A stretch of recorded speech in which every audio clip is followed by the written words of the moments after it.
Hello,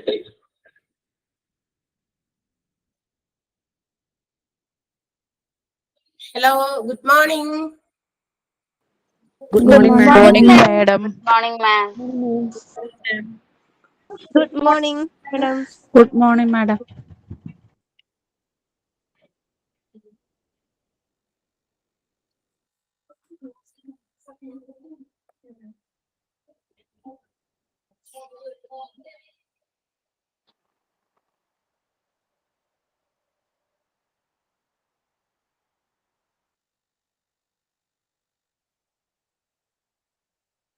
Okay. Once again, very good morning. Good morning, ma'am. Good morning, ma'am. Good morning, ma'am. Sukhano, ellarkum. Are you all doing well? Fine, madam. And what about your classes? How your classes is going on? എങ്ങനെയുണ്ട് ക്ലാസ്സുകളൊക്കെ? Good, ma'am. Going good? Okay. Yes, ma'am. Okay, thank U. അപ്പൊ നിങ്ങളൊക്കെ നന്നായിട്ടൊക്കെ ക്ലാസ്സുകൾ attend ചെയ്യുന്നുണ്ട്. അതുപോലെ തന്നെ ക്ലാസ്സിലെ teachers ഒക്കെ പറഞ്ഞു തരുന്നതൊക്കെ നിങ്ങൾക്ക് മനസ്സിലാവുന്നുണ്ട് എന്നാണ് അതിന്റെ ആ ഒരു നിങ്ങൾ പറഞ്ഞ ഗുഡ് എന്നും യെസ് എന്നൊക്കെ പറഞ്ഞതിന്റെ മീനിങ് അതാണ് ഞങ്ങൾ മനസ്സിലാക്കുക. അപ്പൊ ക്ലാസ്സസ് ഒക്കെ നിങ്ങൾ കൃത്യമായിട്ടൊക്കെ അറ്റൻഡ് ചെയ്യുന്നുണ്ട് എന്ന് മനസ്സിലാകുന്നുണ്ട്. If there is any fault from the part of us, ഞങ്ങളുടെ ഭാഗത്തുനിന്ന് എന്തെങ്കിലും തരത്തിലുള്ള ഫോൾട്ട് ഒക്കെ ഉണ്ടെങ്കിൽ നിങ്ങൾക്കൊന്ന് പറയാം. കാരണം എന്തെങ്കിലുമൊക്കെ നമുക്ക് എല്ലാവരും പെർഫെക്റ്റ് അല്ലല്ലോ, മനുഷ്യന്മാരല്ലേ, മനുഷ്യന്മാർക്ക് അത് തെറ്റുപറ്റാം. അപ്പൊ എന്തായാലും തെറ്റുകളോ അല്ലെങ്കിൽ മറ്റേതെങ്കിലും തരത്തിലുള്ള കറക്റ്റ്നെസ്സുകളോ ഞങ്ങളുടെ ഭാഗത്തുനിന്നൊക്കെ ഉണ്ടെങ്കിൽ ഇടയ്ക്ക് നിങ്ങളൊന്ന് ഷെയർ ചെയ്താൽ നമ്മളത് എന്താ പറയാ അതിനൊരു റെസ്പോൺസ് തരുന്നതായിരിക്കും. അതിനുള്ള കാര്യങ്ങൾ സോൾവ് ചെയ്യുന്നതൊക്കെ ആയിരിക്കും. ഓക്കെ, ആരും പെർഫെക്റ്റ് അല്ല, നമ്മൾ ഓരോ കാര്യങ്ങൾ ചെയ്ത് പെർഫെക്റ്റ് ആകുന്നതാണ്. അപ്പൊ പ്രാക്ടീസ് മേക്സ് മാൻ പെർഫെക്റ്റ് എന്നാണല്ലോ അല്ലെ. നമ്മൾ ഓരോ ദിവസമൊക്കെ മാറി മാറി വരുമ്പോൾ അതിന് എന്തെങ്കിലുമൊക്കെ സൊല്യൂഷൻസ് ഒക്കെ ഉണ്ടാകും. ബിഗിനിങ്ങിലൊക്കെ ചിലപ്പോ ഫസ്റ്റ് ചിലപ്പോൾ ചില ടീച്ചേഴ്സിനെ ഫസ്റ്റ് ഒക്കെ ഇങ്ങനെ ഇത്രയും കുട്ടികളെയൊക്കെ എന്താ പറയാ, അതും ലൈവ് ക്ലാസ് ആണല്ലോ, ഓൺലൈനൊക്കെ അല്ലേ. അപ്പൊ അതിൻ്റെതായ ചില ഒരു സ്റ്റാർട്ടിങ് പ്രോബ്ലം ആയിരിക്കും. വെൽ ക്വാളിഫൈഡ് ആണ്.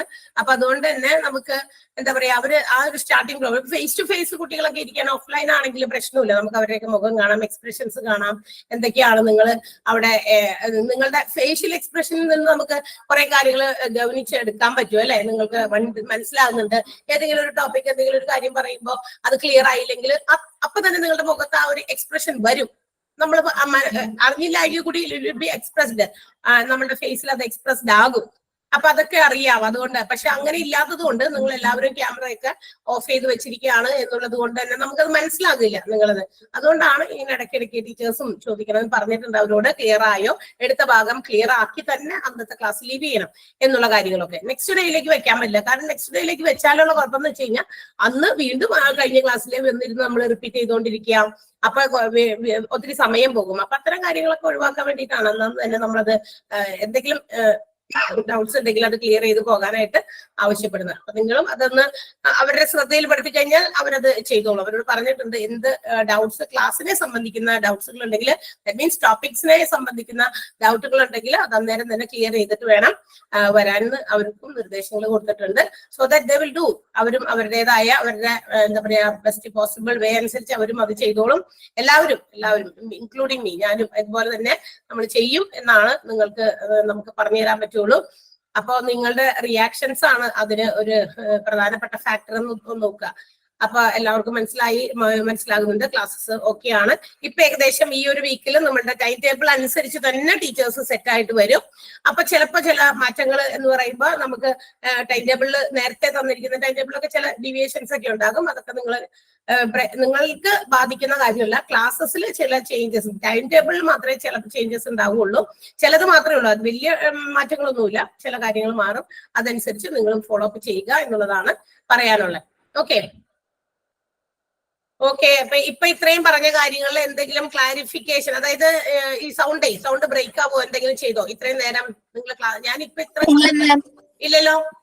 ഇല്ല മാം, കുഴപ്പമില്ല, കേൾക്കായിരുന്നു. ഓക്കെ, അപ്പൊ ഇത്രയും നേരം നമ്മൾ പറഞ്ഞത് എന്തിനാണെന്നറിയോ? നിങ്ങളൊന്ന് കറക്റ്റ് ആയിട്ട് എല്ലാവരും മ്യൂട്ട് ചെയ്തിട്ടുണ്ടോന്ന് ഒന്ന് അറിയാനൂടി വേണ്ടിയിട്ടാണ് ഇങ്ങനെ ചില കാര്യങ്ങൾ ആദ്യം തന്നെ പറയുന്നത്. അപ്പൊ എല്ലാവരും ക്ലിയർ ആയിട്ട് കേട്ടിട്ടുണ്ടെങ്കിൽ അതിന്റെ അർത്ഥം എല്ലാവരും മ്യൂട്ടിലാണ്. ഇപ്പൊ നിങ്ങളുടെ ഡിവൈസുകളെല്ലാം മ്യൂട്ടാണ്. അതുകൊണ്ട് തന്നെ നിങ്ങൾക്ക് എല്ലാം ക്ലിയർ ആയിട്ട് അവിടേക്ക് എത്തിയിട്ടുണ്ട്. ഏതെങ്കിലും ഒരാൾ ഇതിനകത്തുനിന്ന് അൺമ്യൂട്ട് ചെയ്ത് കഴിഞ്ഞാൽ അപ്പൊ അൺമ്യൂട്ട് ചെയ്യുമ്പോൾ ഉള്ള പ്രത്യേകത അറിയാലോ അല്ലെ? ഒരാൾ അൺമ്യൂട്ട് ചെയ്താലും മതി. ഇത്രയും 76 സ്റ്റുഡൻസ് ജോയിൻ ചെയ്തിട്ടുണ്ട് ക്ലാസ്സിൽ. ആരെങ്കിലും ഒരാൾ അൺമ്യൂട്ട് ചെയ്ത് കഴിഞ്ഞാൽ അപ്പൊ അതിന്റെ എഫക്ട് ഇവിടെ കാണും. ദാറ്റ് മീൻസ് അവിടെ ക്ലിയർ ആകില്ല, ക്ലാരിറ്റിയുടെ കുഴപ്പമൊക്കെ ഉണ്ടാകും. അതുകൊണ്ടാണ് പറയുന്നത്. അതൊന്ന് ശ്രദ്ധിച്ചേക്കാൻ വേണ്ടിയിട്ട് പറയുന്നതാണ്. Okay, so now let's move to our class. നമ്മുടെ ടോപ്പിക് എന്നോ നിർത്തിയതാണ് അല്ലെ? അപ്പൊ എന്താ പറയാ, കുറച്ച് ദിവസം ബാക്കിലാണ് നമ്മുടെ ക്ലാസ്സുകൾ നിർത്തിയത്. ഞാൻ ചോദിക്കുന്ന ആള് പറഞ്ഞാൽ മതി. ലാസ്റ്റ് ക്ലാസ്സിൽ നമ്മൾ എവിടെയാ നിർത്തിയതെന്നൊന്ന് പറയാമോ? Anjali, can you say? എവിടെയാണ് നമ്മൾ നിർത്തിയത്? നോട്ടൊക്കെ എടുത്ത് വെച്ച് നോക്കിയാൽ കാണാൻ പറ്റും. നോട്ടില് നമ്മൾ എന്തെങ്കിലുമൊക്കെ കുത്തിക്കുറിച്ചൊക്കെ എഴുതി വെച്ചിട്ടുണ്ടാവും.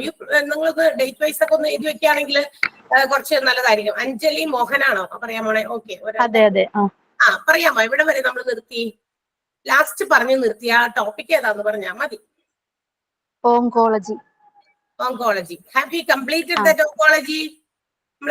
ഓങ്കോളജിയുടെ 3 ഏരിയാസ് നമ്മൾ പറഞ്ഞു. Medical oncology, surgical oncology. Very good Anjali, thank you. Mute ചെയ്തോളട്ടാ. അവിടെ വരെയാണ് പറഞ്ഞത് എന്നാണ് എന്റെയും ഓർമ്മ. അതുകൊണ്ടാണ് ഞാൻ ഒന്നും കൂടി ക്ലിയർ ചെയ്യാൻ വേണ്ടിയിട്ടാണ് പറയുന്നത്, അല്ലെങ്കിൽ ചോദിച്ചത് ആളോട്. അപ്പൊ അവിടെ വരെയാണെന്ന് എല്ലാവർക്കും ഉറപ്പാണല്ലോ? അവിടെ വരെയാണ്. ഞാനിവിടെ എഴുതി വെച്ചിട്ടുണ്ട്, നോട്ട് ചെയ്ത് വെക്കുന്നത്. നമ്മൾ ഓരോ ഒത്തിരി ക്ലാസ്സസ് ഉള്ള കാരണേ ഓരോ ക്ലാസ്സിലും കയറിയിട്ട് എവിടെ വരെ എടുത്തു നമ്മൾ ഓരോ ഡേറ്റ് വൈസ് നമ്മളും റെക്കോർഡ് ചെയ്യാണ്. അപ്പൊ അതുകൊണ്ട് മാറ്റം വരാൻ പാടില്ല. എടുക്കാത്ത ടോപ്പിക്കിന്റെ കുറച്ചൊക്കെ വിട്ട് കളഞ്ഞിട്ട് അടുത്ത ടോപ്പിക്കിലേക്ക് പോകാൻ പറ്റില്ല. കാരണം കുറച്ച് ക്ലാസ്സസ്, ചില ക്ലാസ്സസ് മുമ്പിലേക്കായിരിക്കും. നിങ്ങളുടെ ഗൂഗിൾ, അതൊരു കാര്യം ഒന്ന് ജസ്റ്റ് ഒന്ന് ഓർമ്മിപ്പിച്ചോട്ടെ.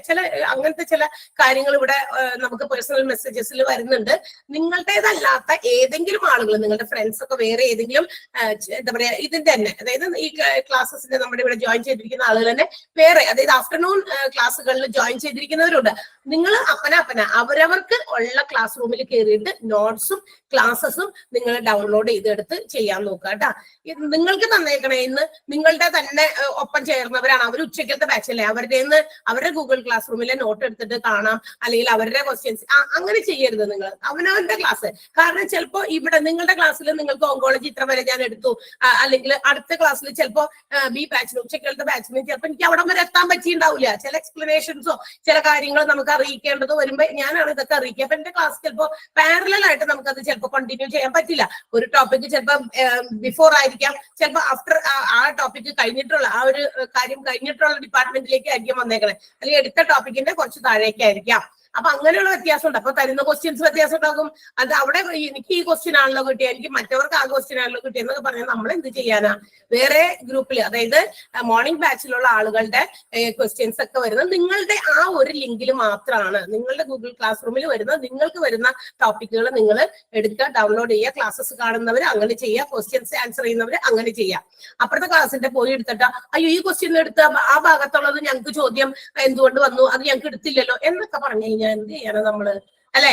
എല്ലാവരുടെയും കാര്യമാണ് പറഞ്ഞത്. ഏത് ടീച്ചേഴ്സ് എടുക്കുന്ന കാര്യം, നിങ്ങളുടെ ക്ലാസ് റൂമിൽ നിങ്ങളുടെ നോട്ട്സും ബാക്കി എല്ലാ കാര്യങ്ങളും വരണം. അപ്പുറത്തെ ആൾക്കാരെ എടുത്ത് നോക്കിയിട്ട് ഇങ്ങനെയുള്ള പല കാര്യങ്ങളും നിങ്ങൾ സജസ്റ്റ് ചെയ്യരുത് പ്ലീസ്. അതൊരു റിക്വസ്റ്റ് ആണ്. കാരണം അത് പറയുകയും ചെയ്യും, പക്ഷെ വീണ്ടും വന്നിട്ട് അപ്പുറത്തുനിന്ന് പറഞ്ഞു അയ്യോ ഇത് ഞങ്ങൾക്ക് എടുത്തുപോയി, കുറെ ആയല്ലോ, ഈ ക്ലാസ് അവിടെ കിടക്കണ്ടല്ലോ എന്നൊക്കെ പറഞ്ഞു കഴിഞ്ഞാൽ നമുക്കൊന്നും ചെയ്യാനില്ല.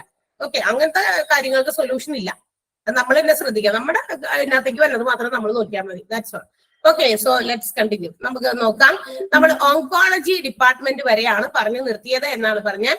Which are the 3 areas of oncology department? Aishwarya ഒന്ന് പറയാമോ? Which are the 3 areas of medical oncology? Medical ഓങ്കോളജിയിൽ ഡോക്ടേഴ്സ് മെഡിസിനും അതുപോലെ തന്നെ കീമോതെറാപ്പിയാണ് യൂസ് ചെയ്യുന്നത്. Next surgical oncology. സർജിക്കൽ ഓങ്കോളജിയിലാകുമ്പോൾ ട്യൂമേഴ്സ് ഒക്കെ എന്ത് ചെയ്യുക, അങ്ങനെ വിഭജിക്കുക. സർജിക്കൽ റിസെക്ഷൻ ഓഫ് ട്യൂമേഴ്സ്, അതുപോലെ ബയോപ്സി, അതൊക്കെയാണ് പ്രൊവൈഡ് ചെയ്യുന്നത്. Next radiation oncology. അവിടെ യൂസ് ചെയ്യുന്നത് റേഡിയേഷൻ തന്നെ, ഹൈ എനർജി റേഡിയേഷൻ ആണ്. അതായത് ക്യാൻസർ സെൽസിനെ നശിപ്പിക്കാൻ വേണ്ടി ഹൈ റേഡിയേഷൻ എനർജിയാണ് യൂസ് ചെയ്യുന്നത്. ഓക്കെ,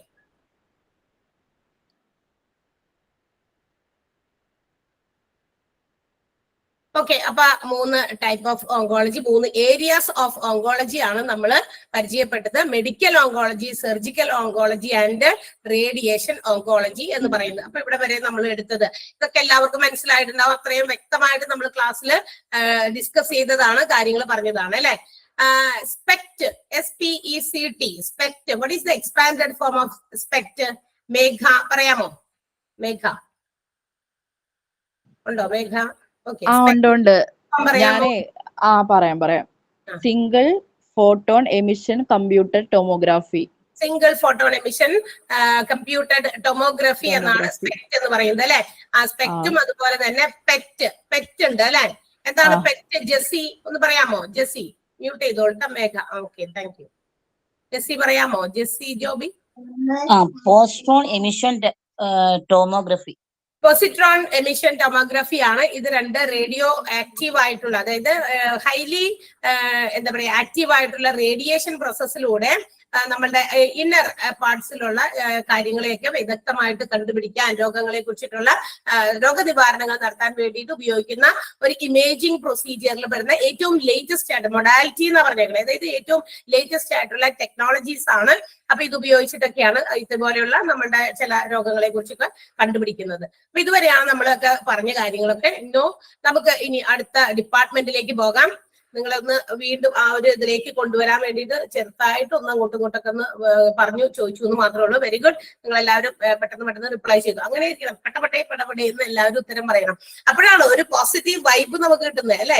നിങ്ങൾ റിയാക്ട് ചെയ്യുന്നതനുസരിച്ച് ഇവിടെ നിന്നുള്ള ഒരു പ്രൊഡ്യൂസും ഉണ്ടാകുക. ഇവിടെ നിന്ന് പ്രൊഡ്യൂസ് ചെയ്യണമെങ്കിൽ you have to react promptly അല്ലെ. പെട്ടെന്ന് തന്നെ നമ്മൾ റിയാക്ട് ചെയ്യുമ്പോഴാണ്. ചിലർ അവിടെ ഓൺ ആക്കി വെച്ചിട്ട് എവിടേക്കെങ്കിലൊക്കെ പോയിട്ടുണ്ടായിരിക്കും. പക്ഷെ നമ്മൾ ചോദിക്കുമ്പോൾ അപ്പൊ തന്നെ നമ്മൾ ഒരു ആദ്യത്തെ ആളെ തന്നെ വിളിച്ചപ്പോ കിട്ടിയില്ല അല്ലെ. അപ്പൊ അങ്ങനെ ഒരു നമ്മൾ അങ്ങ് ഡള്ളായി പോകും, നെഗറ്റീവ് ഒരു ഇമ്പാക്ട് വരും. അത് ഇല്ലാതിരിക്കാൻ വേണ്ടിയിട്ടും അപ്പൊ എല്ലാവരും വളരെ ശ്രദ്ധിച്ച് വായിച്ചൊക്കെ പഠിച്ചിട്ടാണ്, ഇത്രയും ദിവസം കഴിഞ്ഞിട്ടാണ് നമ്മൾ തമ്മിൽ കണ്ടതെങ്കിലും എല്ലാവരും പെട്ടെന്നൊക്കെ ഉത്തരം പറഞ്ഞത്. സോ അടുത്ത ഡിപ്പാർട്ട്മെന്റിലേക്ക് നമുക്ക് പോകാം. എന്താണത്? ഒഫ്താൽമോളജി അല്ലെ. ഒഫ്താൽമോളജി എന്ന് പറയുമ്പോൾ നമുക്കറിയാം. ഇനി എല്ലാവരും മ്യൂട്ട് ചെയ്തോൾട്ടാ. എന്തെങ്കിലും ഞാൻ ചോദിക്കുമ്പോ വിളിക്കുന്ന ആളൊന്ന് ആൻസർ ചെയ്താൽ മതി. ഒഫ്താൽമോളജി ആണ്. This department deals with the investigation and the treatment of eye disorders, structure of eyes, which is seen in adults and also in children. അല്ലെ, കുട്ടികളിലും വലിയവരിലും മുതിർന്നവരിലും ഒക്കെ കാണുന്ന ഐ ഡിസോർഡേഴ്സ്, നമ്മുടെ കണ്ണുമായിട്ട് ബന്ധപ്പെട്ട പ്രശ്നങ്ങള്, അതൊക്കെ കണ്ടെത്തി അതിനെക്കുറിച്ചുള്ള പഠനങ്ങൾ നടത്തി. മിക്കതിനും അങ്ങനെയാണ്. നമ്മളിപ്പോ ഞാൻ കഴിഞ്ഞ ക്ലാസ്സുകളിലൊക്കെ വീണ്ടും നമ്മൾ പറഞ്ഞ കാര്യമാണ്. ഇന്ന് ഡേ ടു ഡേ നമ്മൾ നോക്കിക്കഴിഞ്ഞാൽ there are different types of diseases അല്ലെ, സ്പ്രെഡ് ചെയ്തുകൊണ്ടിരിക്കുകയാണ്. പല രീതിയിലുള്ള രോഗങ്ങളാണ്. അപ്പൊ എന്ത് ചെയ്യണം? പണ്ട് പരമ്പരാഗതമായിട്ടുണ്ടായിരുന്ന രോഗങ്ങളല്ലാതെ അതിനൊക്കെ ഇന്നതാണ് അതിന്റെ മരുന്ന് അവർക്കറിയാം. പക്ഷെ ഇന്ന് ന്യൂ പുതിയ ഈ രോഗങ്ങൾ ഇങ്ങനെ എമർജ് ചെയ്യുന്നത് കൊണ്ട് they have to find some solutions. അതിനു വേണ്ടിയിട്ട് അവർ ഇൻവെസ്റ്റിഗേറ്റ് ചെയ്യണം, അതിനുവേണ്ടി പഠിക്കണം. അപ്പൊ പുതിയ പ്രശ്നങ്ങളുമായിട്ടാണ് ഇന്നത്തെ ലോകത്ത് നടക്കുന്നത്. ഒത്തിരി രോഗങ്ങൾ. ഇപ്പൊ കണ്ണിന്റെ പണ്ടുണ്ടായിരുന്ന പ്രശ്നം എന്നൊക്കെ പറയുന്നത് ചിലപ്പോ ജന്മന കണ്ണിന് എന്തെങ്കിലും പ്രശ്നങ്ങളുള്ളവരായിരിക്കാം, അല്ലെങ്കിൽ എന്താ പറയാ ചില ചൊറിച്ചില്, മാന്തല്, അലർജി പ്രോബ്ലംസ് അങ്ങനെയൊക്കെ ആയിരിക്കാം പണ്ടൊക്കെ ഈ കണ്ണിന്റെ പ്രശ്നങ്ങളൊക്കെ ഉണ്ടായിരുന്നത്. പക്ഷെ ഇന്നെന്ന് പറഞ്ഞു കഴിഞ്ഞാൽ അങ്ങനെ മാത്രമല്ല. കാരണം ഇന്നത്തെ നമ്മുടെ ലൈഫ് സ്റ്റൈലും ആ രീതിയിലാണ്. നമ്മൾ ഉപയോഗിക്കുന്ന ഡിവൈസ് ഇപ്പൊ എപ്പോഴും നമ്മൾ കണ്ടിന്യൂസ് ആയിട്ട് ഇതിന്റെയൊക്കെ മുമ്പിൽ വന്നിരുന്ന് ഇതിൽ നിന്നും ഒരു റേസ് ഒക്കെ പുറപ്പെടുന്നുണ്ട് അല്ലെ. അപ്പൊ അങ്ങനെയൊക്കെ വരുന്നത് കൊണ്ട് ഇപ്പൊ കൊച്ചുകുട്ടികൾ അധികം നേരമൊക്കെ മൊബൈൽ വാങ്ങിച്ച് നമ്മളുടെ എടുത്ത് കളിക്കുമ്പോൾ നമ്മൾ എന്താ പറയാ, അതെ ഇത് കണ്ണിന് പ്രശ്നമായിരിക്കും അല്ലെ, അധികം ഉപയോഗിക്കാൻ പാടില്ല. കുറച്ച് കൂടുതൽ നേരം അവര് ചെയ്യുമ്പോഴേക്കും നമ്മൾ അവിടെ നിന്ന് അത് പിടിച്ചു വാങ്ങിച്ച് എവിടെയെങ്കിലും മാറ്റി വെക്കാം. കണ്ണിന്റെ പ്രശ്നങ്ങൾ നമുക്കൊക്കെ ഇത്രയും ഏജ് ആയിട്ട് കണ്ണിന് പ്രശ്നമില്ലെങ്കിൽ അന്നത്തെ കാലത്ത് നമ്മൾ ഇത്തരം ഡിവൈസുകൾ അധികം ഉപയോഗിച്ചിട്ടില്ല. പക്ഷെ ഇന്ന് കുറെ കുട്ടികൾക്ക് ഐ പ്രോബ്ലംസ് ഉണ്ട്. അപ്പൊ അഡൽസിനും അതുപോലെ തന്നെ കുട്ടികൾക്കും ഉണ്ടാകുന്ന എന്താ പറയാ എല്ലാ തരത്തിലുള്ള ഐ ഡിസോർഡേഴ്സിനും വേണ്ടിയിട്ടുള്ള ട്രീറ്റ്മെന്റ് കിട്ടുന്ന ഒരു ഡിപ്പാർട്ട്മെന്റ് ആണ് ഒഫ്താൽമോളജി. അപ്പൊ ഇറ്റ് ഇൻക്ലൂഡ് സർവീസസ് ലൈക്ക് എന്തൊക്കെ സേവനങ്ങളാണ് ഒഫ്താൽമോളജിയിൽ നമുക്ക് ലഭിക്കാമെന്നാണ് പറഞ്ഞിരിക്കുന്നത്. ജനറൽ ഐ ക്ലിനിക് അപ്പോയിന്റ്മെന്റ്സ്, സാധാരണ കോമൺ ആയിട്ട് കണ്ണിനുണ്ടാകുന്ന പ്രശ്നങ്ങൾക്ക് വേണ്ടിയിട്ടുള്ള ഡിപ്പാർട്ട്മെന്റുകൾ ഐ ക്ലിനിക് ആണ്.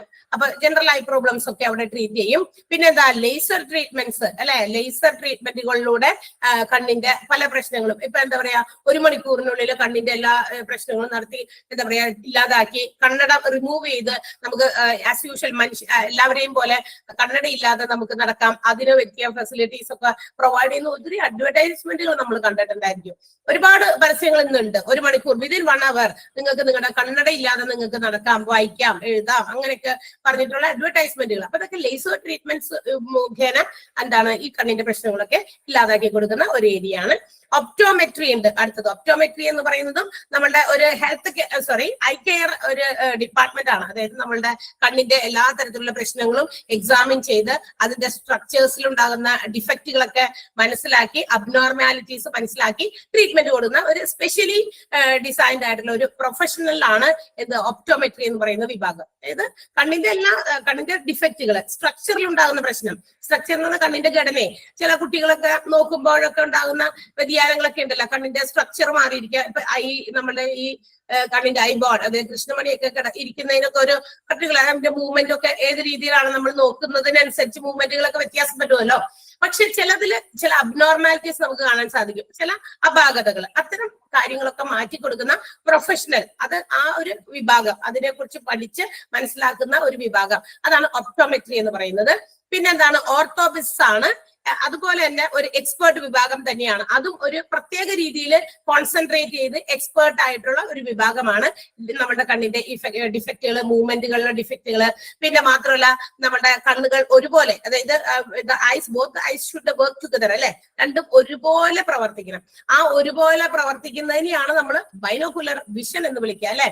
അതായത് നമ്മളൊരു വസ്തുവിനെ നമ്മൾ നോക്കുന്ന സമയത്ത് we have to concentrate on particular object. ഒരു പ്രത്യേക വസ്തുവിലേക്ക് നമ്മുടെ കോൺസെൻട്രേഷൻ, കണ്ണിന്റെ ആ ഒരു വിഷൻ എന്ത് ചെയ്യണം, പതിപ്പിക്കണം. ചിലപ്പോഴൊക്കെ നമുക്ക് ഇങ്ങനെ നോക്കുമ്പോ ഡബിൾ ആയിട്ടൊക്കെ തോന്നും, രണ്ടെണ്ണമൊക്കെ. അതായത് ബൈനോക്കുലർ വിഷൻ ഇല്ലാത്തതിന്റെ അപാകതകൾ കൊണ്ടാണ് ഈ പറയുന്ന ബുദ്ധിമുട്ടുകളൊക്കെ ഉണ്ടാകുക. അപ്പൊ അത് കൂടുതലും ഈ കുട്ടികളിലൊക്കെ അങ്ങനെയൊക്കെ വരാൻ സാധ്യതയുണ്ട്. ചെറിയ കുട്ടികളിലൊക്കെ നോക്കുന്നത് നമ്മൾ കൃഷ്ണമണിയൊക്കെ നോക്കി കഴിഞ്ഞാൽ അവർ നോക്കുന്നത് എന്തിലേക്കാണ് എന്ന് നമുക്ക് മനസ്സിലാക്കാൻ സാധിക്കുന്നില്ലാത്തൊരവസ്ഥ. അപ്പൊ ബൈനോക്കുലർ വിഷൻ ഒക്കെ സ്റ്റേബിൾ ആക്കുന്നതിനൊക്കെ വേണ്ടിയിട്ടുള്ള ഒരു പ്രത്യേക വിഭാഗമാണ് ഓർത്തോപിസ്റ്റ്. അപ്പൊ ഓരോന്നിനും ചെറിയ എന്താ പറയാ സ്പെഷ്യലൈസ് ചെയ്ത് ചില പ്രൊഫഷണൽസ് ഒരു വിഭാഗം പോലെ ഉണ്ടാക്കുന്നുണ്ട്. അതിൽ വന്നതാണ് ഈ ഒപ്റ്റോമെട്രിയും ഓർത്തോപിസ്റ്റും. ഓർത്തോപിസ്റ്റ് എന്ന് പറയുമ്പോൾ കണ്ണിന് ബൈനോക്കുലർ വിഷൻ സ്റ്റേബിൾ ആക്കുന്നതിന് വേണ്ടിയിട്ട് എക്സ്പെർട്ടൈസ് ആയിട്ടുള്ള ആൾക്കാരാണ്. എഴുതി തരാം, ഞാൻ നോട്ട് ചെയ്ത് തരാം, പേടിക്കണ്ട. അപ്പൊ അതാണ് ഓർത്തോപിസ്റ്റ് എന്ന് പറയുന്നത്. അത് ബൈനോക്കുലർ വിഷൻ ആയിട്ട് സ്റ്റേബിൾ ആക്കാൻ വേണ്ടിയിട്ട് ഒരു ഒബ്ജക്റ്റിലേക്ക് നമുക്ക് നോക്കുമ്പോൾ both I should work together, രണ്ടും ഒരുപോലെ പ്രവർത്തിച്ച് നമ്മൾ കോൺസെൻട്രേറ്റ് ചെയ്യുന്നത് ഏതിലേക്കാണ് നമ്മുടെ ആ വിഷൻ വരുന്നത് എന്ന് നോക്കുമ്പോ എന്താ പറയാ, അത് രണ്ടും ഒരുപോലെ തോന്നണം. അതായത് ഒരു ഐബോൾ ഒരു സ്ഥലത്താണെങ്കിൽ ഒരെണ്ണം വേറെ സ്ഥലത്ത് ആകാൻ പാടില്ല. പക്ഷെ എന്നെ ശ്രദ്ധിക്കുന്നു, പക്ഷെ വേറെ സ്ഥലത്തേക്ക് ആ ഒരു ഐബോളിൽ മാറ്റം വന്നിട്ടുണ്ടെങ്കിൽ നമ്മുടെ ബൈനോക്കുലർ വിഷനെ ബാധിച്ചിരിക്കുന്ന ഏതെങ്കിലും തരത്തിലുള്ള അബ്നോർമാലിറ്റി ആയിരിക്കാം. So it should be treated. അതൊക്കെ ട്രീറ്റ്മെന്റിലൂടെ നമുക്ക് എന്ത് ചെയ്യാം, ഭേദമാക്കാൻ പറ്റും. അപ്പൊ അതൊക്കെയാണ് ഈ പറയുന്ന വിഭാഗത്തിൽ വരിക. അപ്പൊ പ്രധാനമായിട്ടും ഒഫ്താൽമോളജിയിൽ ഈ 5 വിഭാഗം ഉണ്ട്. അടുത്തത് ഒഫ്താൽമിക് ഇമേജിംഗ് ആണ്. അതും ഇതുപോലെ തന്നെ ഭയങ്കര ഡീറ്റെയിൽഡ് ആയിട്ട് നമ്മളുടെ എന്താ പറയാ wide range of I problems ആണ്. വൈഡ് റേഞ്ച് ഓഫ് ഒരുപാട് മേഖലകൾ ഇത് ഉൾപ്പെടുന്നുണ്ട്. സ്പെഷ്യലൈസ്ഡ് ആയിട്ടുള്ള ചില എക്യുപ്മെന്റുകളൊക്കെ ഉപയോഗിച്ച് നമ്മളുടെ കണ്ണിന്റെ എന്താ പറയാ ഡിഫക്റ്റുകളൊക്കെ മനസ്സിലാക്കി കണ്ണിനെ സപ്പോർട്ട് ചെയ്യും, നമ്മുടെ വിഷനെ സപ്പോർട്ട് ചെയ്യുന്ന രീതിയിൽ, നമ്മുടെ ഇമേജസ് കറക്റ്റ് ആയിട്ട് നമുക്ക് കിട്ടുന്ന രീതിയിൽ ഒത്തിരി റേഞ്ച് ഓഫ് ഐ കണ്ടീഷൻസിനെയൊക്കെ എന്താ പറയാ ട്രീറ്റ് ചെയ്യുന്ന ഒരു ഏരിയ ആണ് ഒഫ്താൽമിക് ഇമേജിംഗ് എന്ന് പറയുന്നത്. അതും മറ്റൊരു ട്രീറ്റ്മെന്റ് ആണ്. അപ്പൊ ഈ പറയുന്ന 5 ഏരിയാസ് ആണ് നമ്മുടെ ഒഫ്താൽമോളജി എന്ന് പറയുന്ന ഡിപ്പാർട്ട്മെന്റ് കവർ ചെയ്യുന്നത്. General eye clinic appointment, laser ട്രീറ്റ്മെന്റുകൾ, ഒപ്റ്റോമെട്രി ഉണ്ട്, ഓർത്തോപിസ്റ്റ് ഉണ്ട്, ഒഫ്താൽമിക് ഇമേജിംഗ് ഉണ്ട്. എന്താണെന്ന് മാത്രം നമ്മൾ അറിഞ്ഞിരിക്കണം. ഏതൊക്കെയാണ് ഒഫ്താൽമോളജിയിലെ പ്രധാനപ്പെട്ട കവർ ചെയ്യുന്ന അവർ നൽകുന്ന സർവീസസ്. ഒഫ്താൽമോളജി എന്ന് പറയുന്ന department what all services are given, ഏതൊക്കെ തരത്തിലുള്ളതാണ് സർവീസ് എന്ന് മനസ്സിലാക്കി വെക്കാം. ബൈനോക്കുലർ വിഷൻ എന്താണെന്നും മനസ്സിലാക്കി വെക്കണം. ഓക്കെ, ഇനി ഈ ബൈനോക്കുലർ വിഷനിൽ നമ്മൾ പറഞ്ഞല്ലോ, ഇത് ആ ഒരു വേർഡ്, അതായത് ഓർത്തോപിസ് എന്ന് പറയുന്ന ആ ഒരു word it is created from the Greek word. ഒരു ഗ്രീക്ക് വേർഡിൽ നിന്ന് രണ്ട് വേർഡ്സ് തമ്മിൽ ലിങ്ക് ചെയ്തിട്ട് ഒരു ഗ്രീക്ക് വേർഡിൽ നിന്നാണ് ഓർത്തോപിസ് എന്ന് പറയുന്ന ആ ഒരു വേർഡ് ഉണ്ടാക്കിയിരിക്കുന്നത്. അതിൽ ഓർത്തോപ്റ്റിക് എന്ന് പറയുന്ന ഗ്രീക്ക് വേർഡ്, അതിന്റെ അർത്ഥം മീനിങ് എന്ന് പറയുന്നത് സ്ട്രെയിറ്റ്, നേരെ. അതായത് നമ്മളൊരു വസ്തുവിനെ നേരെ നോക്കുമ്പോൾ നമ്മുടെ കണ്ണുകളുടെ ബോൾസ് ഒക്കെ കറക്റ്റ് സ്ട്രെയിറ്റ് അങ്ങോട്ട് തന്നെ ആയിരിക്കണം. ഇനി മാത്രമല്ല ഒപ്റ്റിക്കോസ്, ഓർത്തോപിക് എന്ന് പറയുന്ന ആ വാർഡാണ്. അതുകൊണ്ട് അതിനെ സ്പ്ലിറ്റ് ചെയ്യുമ്പോൾ ഒപ്റ്റിക്കോ എന്ന് പറയുന്ന വാക്ക് which is relating to sight, കാഴ്ചയുമായി ബന്ധപ്പെട്ടത് എന്നാണ് ആ ഗ്രീക്ക് വേർഡിന്റെ മീനിങ് ആയിട്ട് വരിക. അപ്പൊ ആ രണ്ട് വേർഡിന്റെ മീനിങ് മറക്കണ്ട. ഓർത്തോപ്റ്റിക് എന്ന് പറയുന്നത് സ്ട്രെയിറ്റ് എന്നും ഒപ്റ്റിക്കോസ് എന്ന് പറയുന്നത് റിലേറ്റിംഗ് ടു സൈറ്റ്, കാഴ്ചയുമായി ബന്ധപ്പെട്ടത് എന്നും അർത്ഥം വരുന്ന ഈ രണ്ട് കുഞ്ഞു കുഞ്ഞു വേർഡ്സ് ഒരുമിച്ച് ചേർത്ത് ലിങ്ക് ചെയ്തിട്ടാണ് ഓർത്തോപിസ് എന്ന് പറയുന്ന ഒരു വേർഡ് ഉണ്ടാക്കിയിരിക്കുന്നത്. ബൈനോക്കുലർ വിഷൻ സാധ്യമാക്കുന്നതിന് വേണ്ടി സ്പെഷ്യലൈസ് ചെയ്തിരിക്കുന്ന ഒരു എക്സ്പെർട്ടൈസ് ആയിട്ടുള്ള ഒരു ഡിപ്പാർട്ട്മെന്റ് ആണ് നമ്മുടെ ഓർത്തോപിസ് എന്ന് പറയുന്നത്. അതിനുവേണ്ടി പ്രത്യേകം കാര്യങ്ങളൊക്കെ പഠിച്ച വിഭാഗത്തിൽപ്പെട്ട ആളുകളാണത്. ഓക്കെ, ക്ലിയർ ആയിട്ടുണ്ടാവുമല്ലോ? Is it clear? Ophthalmology 5 areas of services ആണ് പ്രൊവൈഡ് ചെയ്യുന്നത്. ജനറൽ ആയിട്ടുള്ള ഐ ക്ലിനിക് ഡിപ്പാർട്ട്മെന്റുകൾ, laser treatment, optometry, orthoptics and ophthalmic imaging എന്ന് പറയുന്നത്. ഈ 5 എണ്ണമാണ് ഇതിനകത്ത് ഇമ്പോർട്ടന്റ് ആയിട്ട് വരിക. Is it clear? ക്ലിയർ ആണോ? ഓക്കെ, ദെൻ അടുത്ത വിഭാഗമാണ് നമ്മളുടെ ഏതാണ്? നെക്സ്റ്റ് വൺ എഴുതിയിട്ട് നമുക്ക് ലാസ്റ്റ് ഒരു 5 മിനിറ്റ് കൊണ്ട് നമുക്ക് എത്ര മിനിറ്റ് വേണമെന്ന് എനിക്കറിയാം. ഈ ഒരു പർട്ടിക്കുലർ നോട്ട് തരേണ്ട, നേരെ നോട്ട് തരാം കേട്ടോ.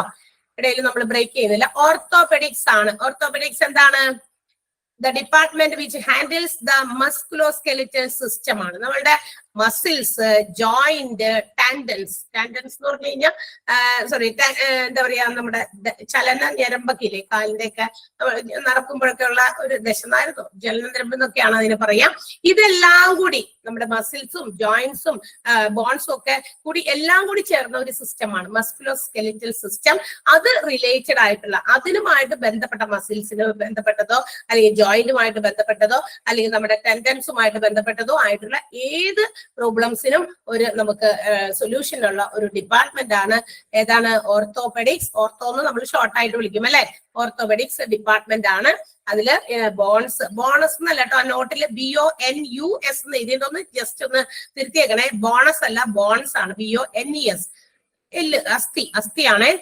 അസ്ഥിയാണ്. ഒന്ന് തിരുത്തിയേക്കാം. നിങ്ങളുടെ കയ്യിലിരിക്കുന്ന നോട്ട്സിൽ എല്ലാവരുടെയും കയ്യിൽ പ്രിന്റ് ഔട്ട് ഉണ്ടാകുമെന്നാണ് എനിക്ക് തോന്നുന്നത്. അപ്പൊ അതിനകത്തൊന്ന് തിരുത്തിയേക്കാം. ഓർത്തോപെഡിക്സിലെ സെക്കൻഡ് ലൈനില് that includes treating of bones എന്നാണ്. BONUS അല്ല, ആക്കാതെ. പിന്നെ മസിൽസ്, ടെൻഡൻസ്, ലിഗ്മെന്റ് ഒക്കെ അറിയാലോ, മുട്ടുകാലിന്റെ ഒക്കെ അവിടെ എന്താ പറയാ കൂടുതൽ ഈ ലിഗ്മെന്റ് പ്രോബ്ലംസ് ഒക്കെ ചില ആളുകൾക്കൊക്കെ വരും. യൂഷ്വലി അത് കാണപ്പെടുന്നത് ഈ കളിക്കാരിലൊക്കെ, സ്പോർട്സ് എന്നൊക്കെ വേണ്ടിയിട്ടൊക്കെ പോകുന്ന ഭയങ്കര കായിക അധ്വാനമൊക്കെ ചെയ്യുന്ന ആളുകളിലൊക്കെയാണ് എന്താ പറയാ ക്രിക്കറ്റ് കളിക്കോ അല്ലെങ്കിൽ ബോൾ കളിക്കോ ഒക്കെ ഭയങ്കര ഓട്ടവും ചാട്ടവും വീഴ്ചയൊക്കെ ഉള്ള ഒരു കളിയാണല്ലോ.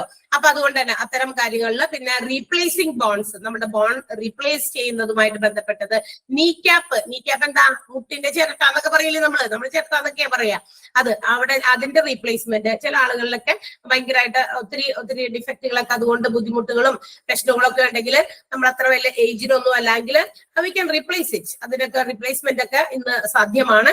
അത്തരം റീപ്ലേസ്മെന്റ് എന്താ പറയാ സർജറീസും ഒക്കെ നടത്തി ഇതൊക്കെ റീപ്ലേസ് ചെയ്യാനുള്ള ഓപ്ഷൻസും orthopaedic ഡിപ്പാർട്ട്മെന്റിലുണ്ട്.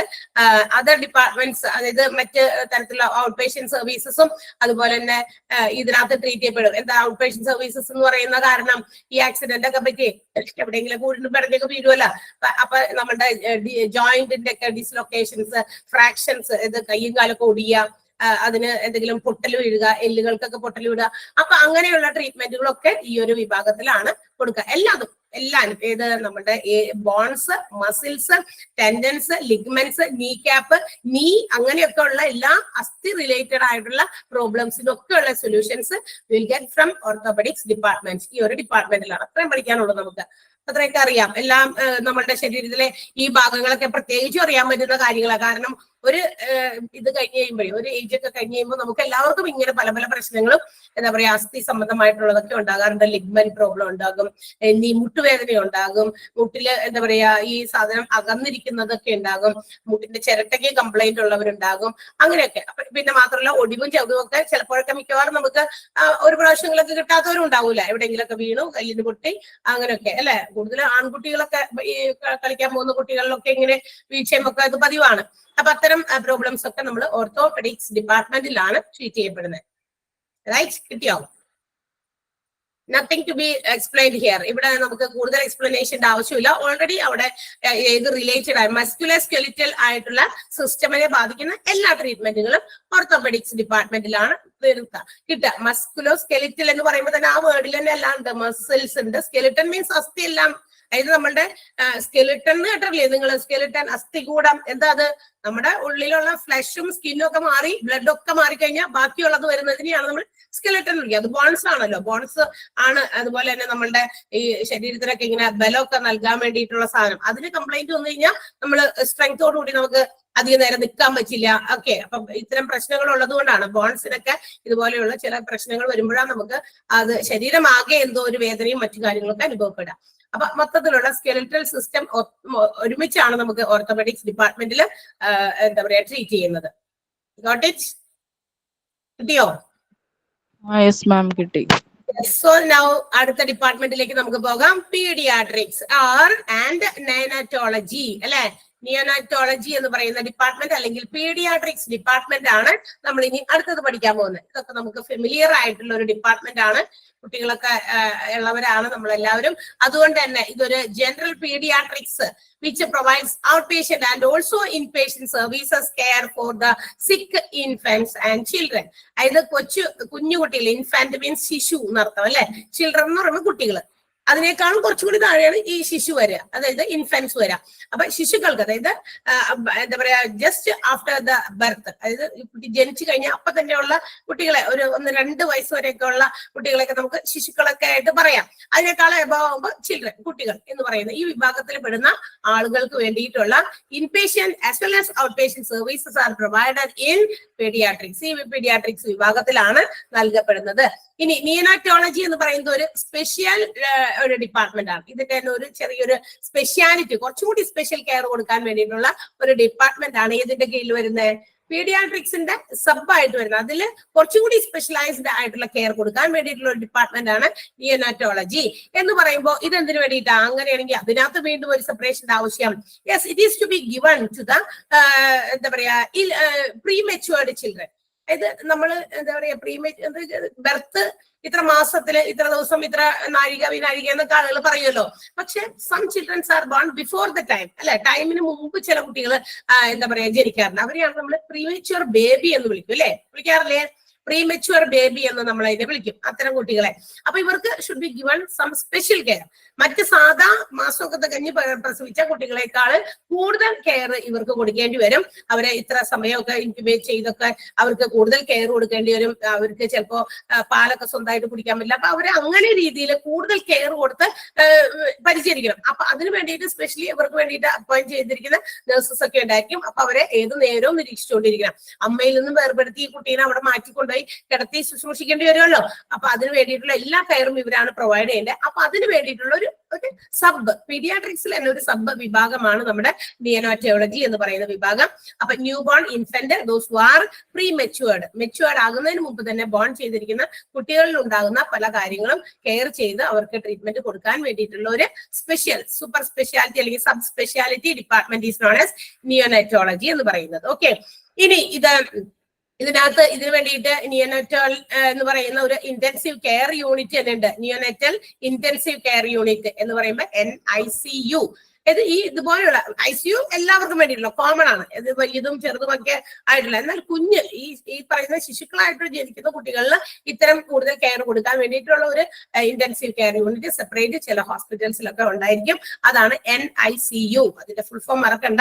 Neonatal intensive care unit ആണ് വിച്ച് ഈസ് ഗിവിംഗ് എന്താ പറയാ special care to this prematured and the babies who are born by low weight. ചില കുട്ടികൾ ഭയങ്കര വെയിറ്റ് കുറഞ്ഞിട്ടൊക്കെ ജനിക്കും അല്ലെ, ഒരു ആവറേജ് ഇത്രയെങ്കിലും ഒക്കെ തൂക്കം ഒരു കുട്ടിക്ക് ജനിക്കുമ്പോൾ വേണം എന്നൊക്കെ ഉണ്ട്. അവർക്കറിയാം അത് എത്രയൊക്കെ വേണമെന്ന്. If they are below that weight, ഇത്തരം ചില കുട്ടികൾ ജനിക്കുമ്പോൾ ഇതിനേക്കാൾ ചെറിയ വെയിറ്റിലാണ് ജനിക്കുന്നതെങ്കിൽ അവർക്കും കൊടുക്കേണ്ടി വരും ഇത്തരം സ്പെഷ്യൽ കെയർ. അപ്പൊ അതിനൊക്കെ വേണ്ടിയിട്ടുള്ളതാണ് NICU എന്ന് പറയുന്ന ഈ ഒരു ഇന്റൻസീവ് കെയർ യൂണിറ്റ്. മാത്രമല്ല ഗ്രോത്ത് റിട്ടാർഡേഷൻ, ബർത്ത് ഡിഫക്ട്സ്, അതായത് വളർച്ച അത്രയധികം അങ്ങോട്ടില്ല, അതായത് ആ സമയത്തിനനുസരിച്ചുള്ള വളർച്ച ഇല്ലാത്ത കുട്ടികൾ അങ്ങനെയുണ്ട്. ഓക്കെ, വെയിറ്റ് കുറയുന്നു മാത്രമല്ല അവരുടെ പല രീതിയിലും അവയവങ്ങൾക്കും ഇത്ര വളർച്ചയൊക്കെ വേണം. ഈ ഏകദേശം അമ്മയുടെ വയറ്റില് 9 മാസമൊക്കെ കിടക്കുമ്പോൾ വേണ്ട ഒരു വളർച്ചയുണ്ട്. അത് ഏത് രീതിയിലും എന്ന് പറയുമ്പോൾ അവരുടെ ആ ഇന്നർ ഓർഗൻസിലും ഒക്കെ ഓരോ ഓർഗൻസിനും ഇത്ര വളർച്ച വേണമെന്നുണ്ട്. അത്തരം ഗ്രോത്ത് ഡിറ്റാർഡേഷൻ ഉള്ള കുട്ടികൾക്കും വളർച്ച അധികം അങ്ങോട്ട് ആകുന്നില്ല, ആ ഒരു റേഷ്യോയിലല്ല. ഇവര് ജനിച്ചിരിക്കുന്ന ആ ഒരു സമയത്തിന് ആ ഓരോ മാസത്തുണ്ടാകുന്ന ആ റേഷ്യോ അനുസരിച്ച് വളർച്ച ഇല്ലായിരുന്നെങ്കിൽ അത്തരം കുട്ടികൾക്കും ഒക്കെ സ്പെഷ്യൽ കെയർ കൊടുക്കേണ്ടി വരും. അപ്പൊ അങ്ങനെയൊക്കെ വേണ്ടിയിട്ടുള്ള ഡിപ്പാർട്ട്മെന്റ് ആണ് നിയോനാറ്റൽ ഇന്റൻസീവ് കെയർ യൂണിറ്റ് എന്ന് പറയുന്നത്. പിന്നെ ബർത്ത് കൊണ്ട് ഡിഫക്റ്റുകൾ ഉണ്ടാവുമല്ലോ, ചില കുട്ടികൾ ജനിക്കുമ്പോൾ തന്നെ പല അനാരോഗ്യമായിട്ടുള്ള പ്രശ്നങ്ങളൊക്കെ ഉള്ളവരുമായിട്ട് ജനിക്കുന്നുണ്ട്. അപ്പൊ അങ്ങനെയുള്ളവർക്കും സ്പെഷ്യൽ കെയർ ഒക്കെ കൊടുക്കേണ്ടി വരും. ഇനി പീഡിയാട്രിക് സർജറി ഡിപ്പാർട്ട്മെന്റ് ഉണ്ട്. സർജറീസ് മാത്രം നടത്താൻ കുട്ടികളിൽ ഉണ്ടാകുന്ന ചില ഇത്തരം ക്രമക്കേടുകൾക്ക് ചിലപ്പോൾ സർജറീസ് മസ്റ്റ് ബി പോസിബിൾ അല്ലെ, അവർക്ക് സർജറി ചെയ്ത് നമുക്ക് അവരെ നല്ല രീതിയിലേക്ക് ലൈഫിലേക്ക് കൊണ്ടുവരാൻ പറ്റും. അപ്പൊ അത്തരം സർജറീസ്, സർജിക്കൽ കണ്ടീഷൻസ് ഒക്കെ ഡീൽ ചെയ്യുന്നത് ഏതുവരെയാണ്? ഒരു 15 വയസ്സോളം വരെയുള്ള 15 years വരെയുള്ള paediatric surgeries also are made under this paediatric department. ഒരു 15 വയസ്സ് വരെയുള്ള കുട്ടികളിൽ ഉണ്ടാകുന്ന എന്തെങ്കിലും പ്രശ്നങ്ങളൊക്കെ ഉണ്ടെങ്കിൽ അതിന്റെ സർജറീസ് വരെ നമുക്ക് ഈ ഒരു ഡിപ്പാർട്ട്മെന്റിൽ കൊടുക്കും.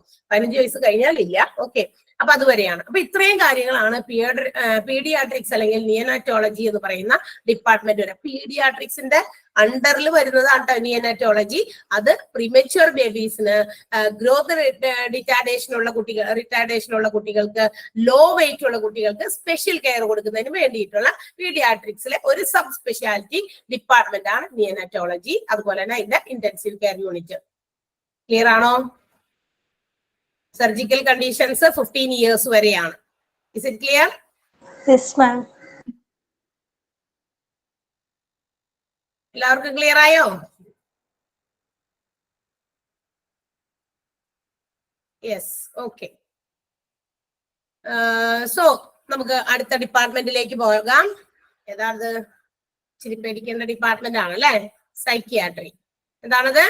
സൈക്കിയാട്രി ഡിപ്പാർട്ട്മെന്റ് ആണ്. എന്തായിരിക്കും സൈക്കിയാട്രി എന്ന് പറയുന്നത്?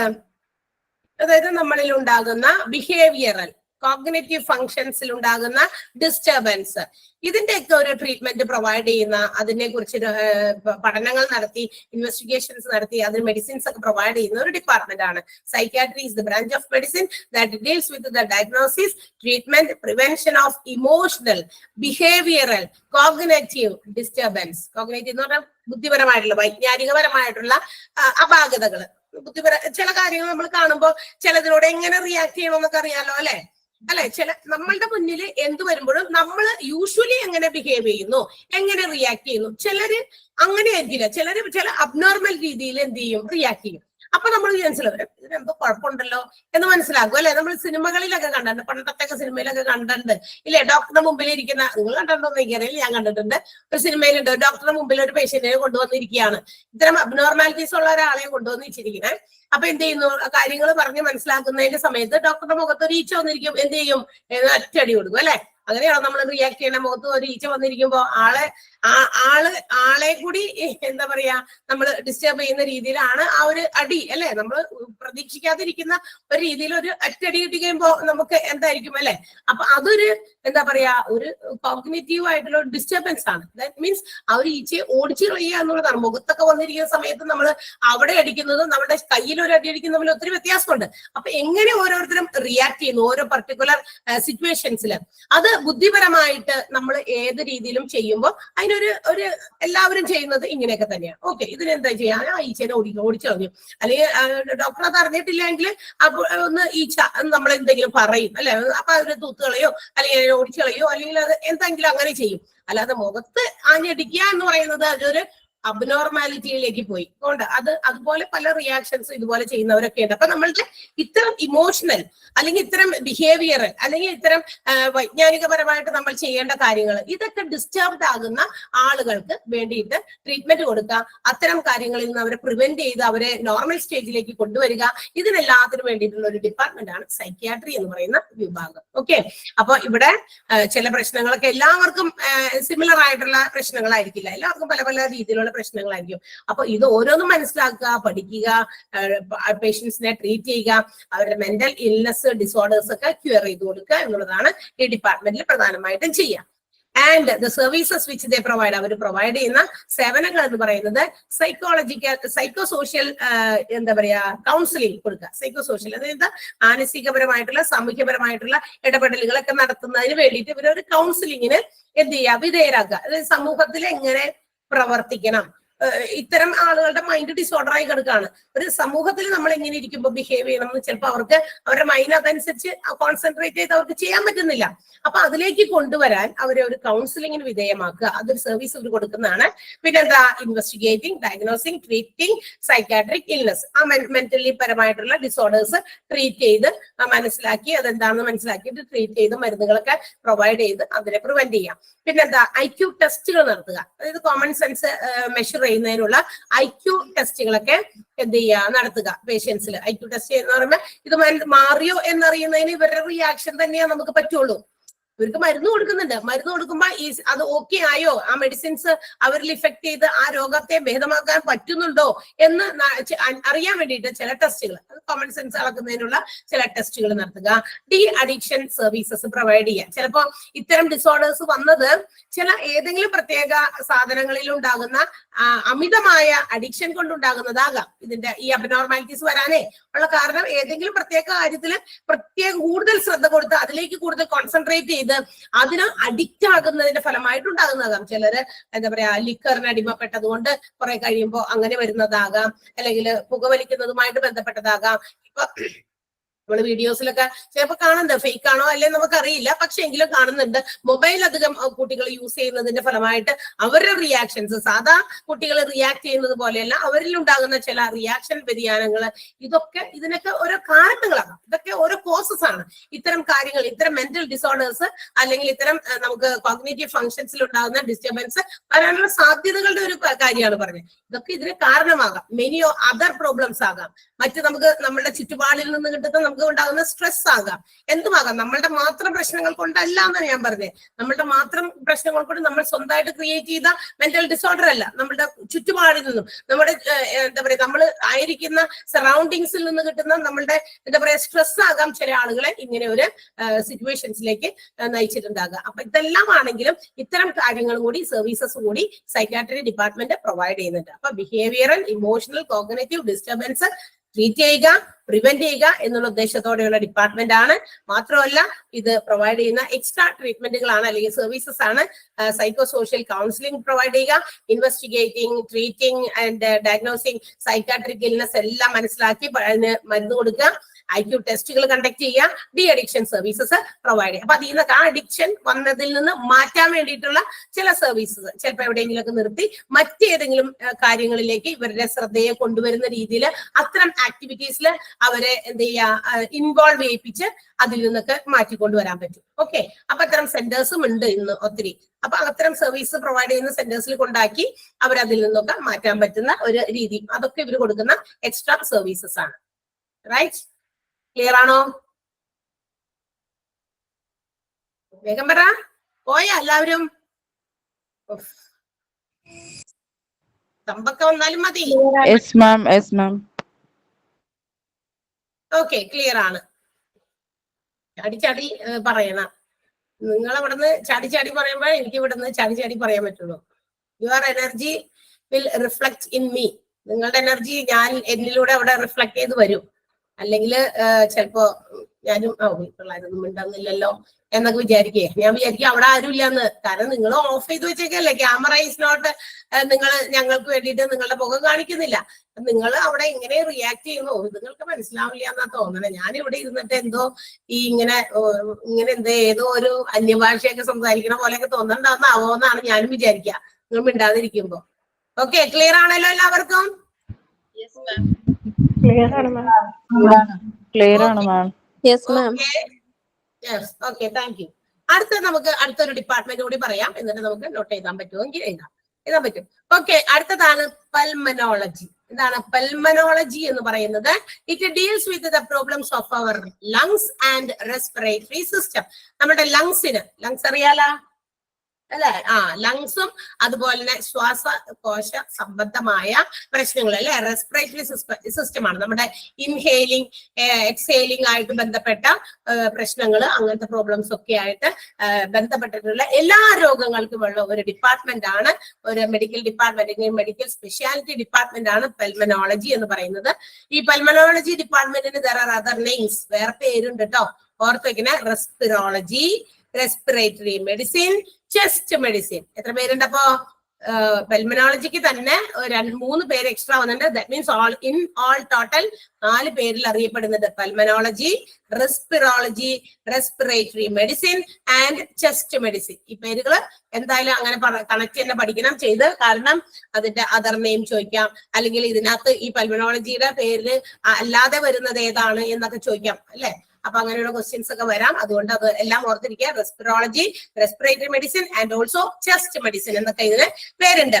ഇതിനകത്ത് സാധാരണ കോമൺ ആയിട്ട് വരുന്ന ഡിസീസസ് ഏതൊക്കെയാണ് ട്രീറ്റ് ചെയ്യപ്പെടുന്നതെന്ന് ചോദിച്ചു കഴിഞ്ഞാൽ നമ്മുടെ അലർജി, ബ്രോങ്കൈറ്റിസ്. എന്താ ബ്രോങ്കൈറ്റിസ് എന്ന് പറയുന്നത്? ഈ എന്താ പറയാ, നിർത്താതെയുള്ള ചുമയൊക്കെ. പിന്നെ ലങ്സ് ക്യാൻസർ, ഇതൊക്കെയാണ് ഈ ഒരു ഡിപ്പാർട്ട്മെന്റിൽ ട്രീറ്റ് ചെയ്യപ്പെടുക. പൾമനോളജിസ്റ്റുകൾ സ്പെഷ്യലി ട്രെയിൻഡ് ആയിട്ടുള്ള ഇത്തരം ഡിസീസസിനെയൊക്കെ കൈകാര്യം ചെയ്യാൻ കഴിവുള്ള ഒത്തിരി സ്പെഷ്യലിസ്റ്റുകളെയാണ് നമ്മൾ പൾമനോളജിസ്റ്റ് എന്ന് വിളിക്കാം. ഇവര് ഈ എന്താ പറയാ സ്പെഷ്യലി ട്രെയിൻഡ് ആണ്, ഇവർക്ക് ഇത്തരം ഡിസീസസ് കണ്ടെത്താനായിട്ട്. ചെസ്റ്റ് റിലേറ്റഡ് ആയിട്ടുള്ള ന്യൂമോണിയ പോലെയുള്ള അതൊക്കെ ഇതിനകത്തേക്ക് ബാധിക്കുന്നതാണ് അല്ലെ. Asthma, tuberculosis, TB and complicated ആയിട്ടുള്ള എല്ലാ ചെസ്റ്റ് ഇൻഫെക്ഷൻസും ട്രീറ്റ് ചെയ്യാനായിട്ട് ഒത്തിരി ട്രെയിനിങ് ലഭിച്ച ഒരു ഡിപ്പാർട്ട്മെന്റിൽ പെട്ട ആ പ്രൊഫഷണൽസിനെയാണ് നമ്മൾ പൾമനോളജിസ്റ്റ് എന്ന് വിളിക്കുക. അപ്പൊ ഇവിടെ എന്തൊക്കെയാണ്, ഇവിടെ ഏതൊക്കെ തരത്തിലുള്ള ഡിസീസസ് അല്ലെങ്കിൽ ഡിസീസ് കണ്ടീഷൻസ് ആണ് ഇവര് കൈകാര്യം ചെയ്യുന്നതെന്ന് ചോദിച്ചു കഴിഞ്ഞാൽ chest, pneumonia, asthma, tuberculosis and chest infections. ഈ ചെസ്റ്റ് ഇൻഫെക്ഷൻസ് ഒക്കെ വരുന്നതൊക്കെ ഇവരാണ് ട്രീറ്റ് ചെയ്യുക. ആൻഡ് ഓൾസോ ഈ കാര്യം കൂടി ഓർത്തിരിക്കുക, ഇതിന്റെ മറ്റേ പൾമനോളജി എന്ന് പറയുന്ന ഡിപ്പാർട്ട്മെന്റിന്റെ മറ്റ് പേരുകളാണ്, അതുകൂടി ഓർത്തിരിക്കുക. റെസ്പിറോളജി, respiratory medicine and chest medicine. അത്രേ ഉള്ളൂ ഇതിനകത്ത് പഠിക്കാനായിട്ട്. അലർജി, ബ്രോങ്കൈറ്റിസ് ഒക്കെ അറിയാലോ അല്ലെ. എന്തെങ്കിലും അറിയാത്തതുണ്ടെങ്കിൽ പറഞ്ഞുതരാം. ഓക്കെ, അപ്പൊ ഇത്രയേ ഉള്ളൂ പൾമനോളജി എന്ന് പറയുന്ന ഡിപ്പാർട്ട്മെന്റ്. സോ നമ്മൾ ഏതൊക്കെ ഡിപ്പാർട്ട്മെന്റ് ഇപ്പൊ പഠിച്ചേ ഇത്ര നേരം കൊണ്ട്? ഏതൊക്കെ ഡിപ്പാർട്ട്മെന്റ് പഠിച്ചു? റജീന ഒന്ന് പറയാമോ, ഏതൊക്കെ ഡിപ്പാർട്ട്മെന്റ് പഠിച്ചേ? Ophthalmology, orthopedics, pediatrics and neonatology. Pediatrics and neonatology. Psychiatry and pulmonology. എല്ലാം പെട്ടെന്ന് വിളിച്ചപ്പോ. ഓക്കെ പേടിക്കൊന്നും വേണ്ട, നിങ്ങൾ പറഞ്ഞാ എന്തായാലും തെറ്റുണ്ടെങ്കിൽ പറഞ്ഞു തരാൻ നമ്മൾ വിളിക്കുന്നത്. നിങ്ങൾ തെറ്റ് പറഞ്ഞു വെച്ചത് റെസ്പോണ്ട് ചെയ്യുക. തെറ്റായാലും തെറ്റിൽ നിന്നല്ലേ മനുഷ്യന്മാര് പഠിക്കുക അല്ലെ. നമ്മള് ബുക്കുകളും സ്ലേറ്റിലൊക്കെ ചെറുതിലൊക്കെ സ്ലേറ്റിൽ എഴുതി പഠിച്ചു, അത് കഴിഞ്ഞപ്പോ ബുക്കിൽ എഴുതി പഠിച്ചു, ബുക്കിൽ പെൻസിൽ കൊണ്ട് ആദ്യം എഴുതി പഠിച്ചു, പിന്നെ പേന കൊണ്ട് എഴുതി. സ്ലേറ്റിൽ എഴുതും, തെറ്റും നമ്മൾ തീരുമാനിക്കും. മഷിത്തണ്ടൊക്കെ വെച്ചിരുന്നു, മാച്ചിരുന്നു പണ്ട്. ഇപ്പൊ പിന്നെ ബുക്കിൽ എഴുതി ഇപ്പൊ ആദ്യം പെൻസിലൊക്കെ വെച്ച് എഴുതി. അപ്പൊ റബ്ബർ ഉണ്ട്, നമുക്ക് റൈസർ ഉണ്ട്, അത് വെച്ച് മായ്ക്കും. പേര കൊണ്ട് എഴുതി തെറ്റി മായ്ക്കാൻ പറ്റില്ലെങ്കിൽ നമ്മൾ വെട്ടും. തെറ്റ് തന്നെ എഴുതി പഠിക്കില്ലല്ലോ. തെറ്റുന്നത് നമുക്ക് വേണ്ടിയിട്ട് തന്നെയാണ്, നമ്മളുടെ കറക്റ്റ്നെസ്സിന് വേണ്ടിയിട്ടാണ് തെറ്റ്. മനുഷ്യന്മാരാണ്, തെറ്റൊക്കെ എന്തായാലും പറ്റും. ഓക്കെ, ഓൾ ദീസ് അപ്പൊ ആണ് നമ്മൾ ഇന്ന് ഇത്രയും ഡിപ്പാർട്ട്മെന്റുകളാണ് പഠിച്ചത്. എത്ര ഡിപ്പാർട്ട്മെന്റ് പഠിച്ചു അപ്പൊ ഇന്ന്? Ophthalmology, orthopaedics, paediatrics and neonatology, psychiatry and pulmonology. കേട്ടോ, ഇത്രയും ഡിപ്പാർട്ട്മെന്റ് പഠിച്ചു. ഒന്ന് വേഗം എഴുതാം, നമുക്ക് വേഗം എഴുതിക്കോ. മാം, സൈക്യാട്രിയിലെ ആ കണ്ടക്ടിങ് IQ ടെസ്റ്റ് ഒന്ന് പറഞ്ഞു തരുമോ? IQ ടെസ്റ്റ്, അതായത് ഈ കോമൺ സെൻസ് ഒക്കെ, നമ്മളുടെ കോമൺ സെൻസ് എത്രത്തോളം ഉണ്ടെന്നൊക്കെ ടെസ്റ്റ് ചെയ്യാൻ വേണ്ടി അത്തരം ടെസ്റ്റുകൾ നടത്തും. IQ ലെവൽ എന്ന് പരിശോധിക്കാന്ന് കേട്ടല്ലേ? IQ ഇന്റലിജൻസ് ക്വയറി, അതാണ് അത്രയും എന്താണ് നമ്മള് ബുദ്ധിപൂർവ്വം. ഇപ്പൊ നമ്മള് നമ്മൾ ഒരു വിളക്ക് എടുത്ത് വെച്ചിരിക്കുക, കത്തിച്ചേക്കാണ്, തിരി ക്യാൻഡിൽ കത്തിച്ചേക്കാണ്. നമ്മളോട് ഇതിന്റെ മുമ്പിലേക്ക് കൈ കൊണ്ടുവരാൻ പറയും, അതിന് തൊടാൻ പറയും. തൊടുവോ നമ്മള്? ചൂടായതുകൊണ്ട് നമ്മൾ തൊടില്ലല്ലോ. അത് കോമൺ സെൻസ് അല്ലേ, നമുക്ക് മനസ്സിലാക്കാവുന്നതല്ലേ. റോഡിൽ കൂടി നടക്കുന്നു, ഓപ്പോസിറ്റിൽ ഒരു വണ്ടി വരുന്നു, നമ്മൾ സൈഡിലേക്ക് മാറണം. നമ്മൾ ആ കോമൺ സെൻസ് ഉപയോഗിച്ചിട്ടല്ലേ സൈഡിലേക്ക് മാറുക. ചില ആളുകൾക്ക് ഇത്തരം ലെവലൊക്കെ എന്താണ് ചിലപ്പോ മനസ്സിലാകില്ല, എന്താണ് ചെയ്യേണ്ടത് ഈ സമയത്ത് എന്നൊക്കെ. അപ്പൊ അത്തരം സാഹചര്യങ്ങളിൽ അവരെന്താ ചെയ്യാ, റിയാക്ട് ചെയ്യാന്ന് പറയാൻ പറ്റില്ല. അപ്പൊ അത്തരം കണ്ടീഷൻസിനൊക്കെ ഓവർകം ചെയ്യാൻ വേണ്ടിയിട്ട്, അല്ലെങ്കിൽ അതൊക്കെ ഒന്ന് മനസ്സിലാക്കാനും എന്താ പറയാ, നമ്മള് അവരതൊക്കെ അതിനൊക്കെ പ്രാപ്തരാണോ എന്നൊക്കെ അറിയാൻ വേണ്ടിയിട്ട് ചില കാര്യങ്ങളൊക്കെ അവരെന്ത് ചെയ്തുകൊണ്ടിരിക്കും, ഈ ഡോക്ടേഴ്സ് അതിന് വേണ്ടിയിട്ടുള്ള ചില ടെസ്റ്റുകളൊക്കെ നടത്തിക്കൊണ്ടിരിക്കും. അത്തരം ടെസ്റ്റുകളാണ് അത് IQ ലെവല് പരിശോധിക്കാൻ വേണ്ടിയിട്ടോ കോമൺ സെൻസ് ഒക്കെ ടെസ്റ്റ് ചെയ്യാൻ വേണ്ടിയിട്ടുള്ള ഒരു ടെസ്റ്റുകളാണ്. ഓക്കെ, അതിന് അവര് ചെയ്യുന്ന രീതി ഏതെങ്കിലും രീതിയൊക്കെ അവർ കാണിച്ചു കൊടുക്കും. ഇന്ന ആക്ടിവിറ്റി ചെയ്യാനായിരിക്കും. അപ്പൊ ആ കോമൺ സെൻസോടുകൂടി അവർ പ്രവർത്തിക്കുന്നുണ്ടോ? ചില ആളുകൾ പ്രവർത്തിക്കില്ല, എന്താ ചെയ്യേണ്ടതെന്ന് അറിയില്ല, അവരിങ്ങനെ ഫുൾ ഫോം ഒക്കെ പറയാം, എഴുതി തരാം കേട്ടാ. ഒന്ന് വേഗം എഴുതി തുടങ്ങിക്കോ. ഇന്നെടുത്ത ടോപ്പിക്ക് തുടങ്ങി ഒന്ന് എഴുതാ ആദ്യം. മാമേ, ആ ഒപ്ട്രോമെട്രി കഴിഞ്ഞിട്ടുള്ള ആ വേർഡ് എങ്ങനെയാ പ്രൊനൗൺസ് ചെയ്യുന്നേ? ഓർത്തോ ഏതായിരുന്നു? ആ ഒപ്ട്രോമെട്രി നമ്മുടെ ഒപ്തോമോളജിയിലെ 4ാമത്തെ, അതെങ്ങനെയാ പ്രൊനൗൺസ് ചെയ്യുന്നേ? ഓർത്തോപ്സ്, അതായത് ഓർത്തോപ്സ് എന്നാണ്. ഓർത്തോപ്സ്. Okay, thank you. ഇടയിൽ ഒരു ടി ഉണ്ട്, അത് ഒരു സൈലന്റ് ആണ്. ഓക്കെ ഓക്കെ, ആ താങ്ക് യു. ഒഫ്താൽമോളജി എന്ന് ഹെഡിങ് എഴുതി എല്ലാവരും. ഒഫ്താൽമോളജി. മാം ഓങ്കോളജി എഴുതിയിട്ടില്ല. ഏതാ? ഓങ്കോളജിയോ? ഓങ്കോളജിയില് പ്രത്യേകിച്ച് ഒന്നും ഉണ്ടായിരുന്നില്ല എന്ന് തോന്നുന്നു, അതുകൊണ്ടാണ് ഞാൻ എഴുതി തരാൻ. ഞാൻ പ്രത്യേകിച്ച് ഒന്നും ഇല്ലടാ, അവിടെ ആ ഉള്ള നോട്ട് മാത്രമേ ഉള്ളൂ. Explanations. Okay okay okay, ophthalmology എഴുതാ. അതിനകത്ത് വേണ്ടത് ഏതാന്ന് നോക്കട്ടെ. ഒഫ്താൽമോളജിയില് ഒപ്റ്റോമെട്രി എന്താന്ന് എഴുതാ കേട്ടോ. Optometry, OPTOMETRY.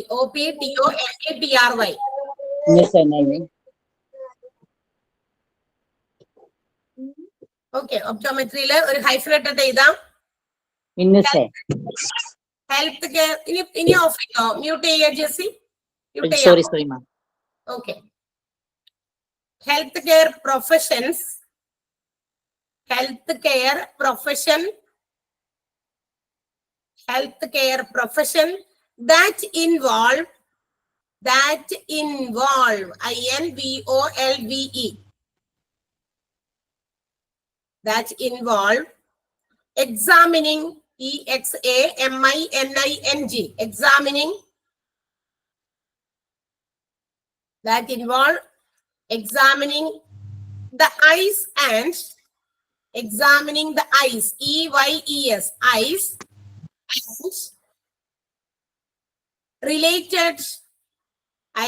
and related structures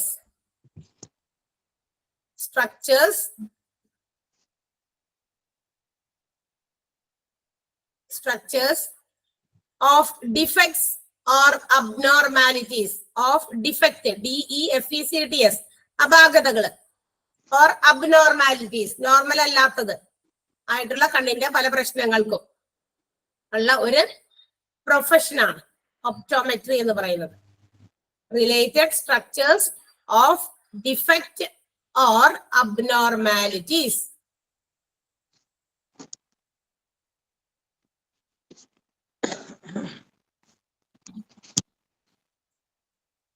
next one mute ചെയ്തിട്ടില്ല കേട്ടോ, മുസീന. ഓക്കെ, അടുത്തത് ഓർത്തോപിസ് എന്ന് എഴുതാം. അതിന്റെ അകത്ത് ബൈനോക്കുലർ വിഷൻ ആണ് നമുക്ക് എഴുതേണ്ടത്. ഓർത്തോപിസിനകത്ത് വരുന്ന ബൈനോക്കുലർ വിഷൻ അത് എഴുതണം. ബൈനോക്കുലർ വിഷൻ നമ്മുടെ കാഴ്ചയെ ഒരു പ്രത്യേക കേന്ദ്രത്തില് എന്താ പറയാ സമന്വയിപ്പിച്ച് ഒരു വസ്തുവിനെ ഒരു വസ്തുവായി തന്നെ കാണാൻ പറ്റുന്ന ഒരു സാധ്യത, അതിനെയാണ് ബൈനോക്കുലർ വിഷൻ എന്ന് വിളിക്കുക. ചിലപ്പോ രണ്ടായിട്ടൊക്കെ ചില സമയത്ത് നമുക്ക് ഇങ്ങനെ നോക്കുമ്പോഴേ രണ്ടായിട്ടൊക്കെ തോന്നും, അതൊക്കെയാണ് ബൈനോക്കുലർ വിഷൻ. ഒരു ഹൈഫൻ ഇടാ, എഴുതാ. Ability to maintain, MAINTAIN, ability to maintain visual focus, F-O-C-U-S, visual focus on an object,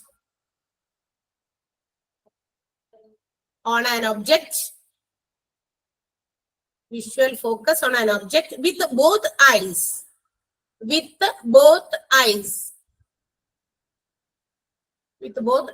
creating a single visual image.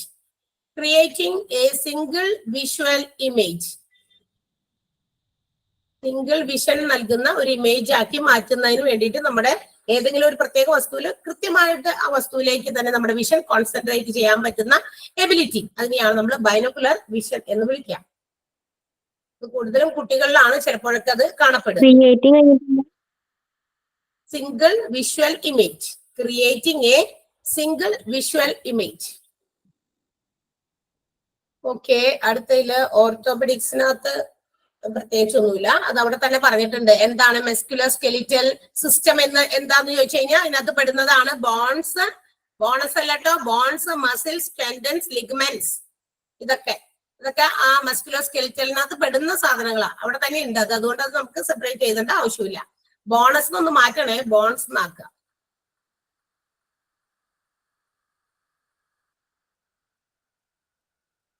Okay, അടുത്തത്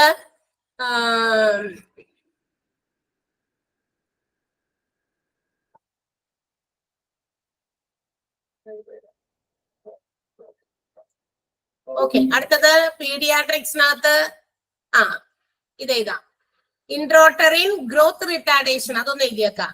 ഇൻട്രോട്ടറിൻ ഗ്രോത്ത് റിട്ടാർഡേഷൻ, വളർച്ചക്കുറവ്, അതന്നെ വളർച്ചയിലുണ്ടാകുന്ന ആവശ്യത്തിന്. സ്പെല്ലിങ്ങോടൊന്ന് പറയൂ മാം, സ്പെല്ലിങ്ങോടൊന്ന് പറയൂ. മോനിവിടെ ഇല്ലേ, കാണാൻ പറ്റണല്ലേ സ്ക്രീനില്? ഇൻട്രോട്ടറിൻ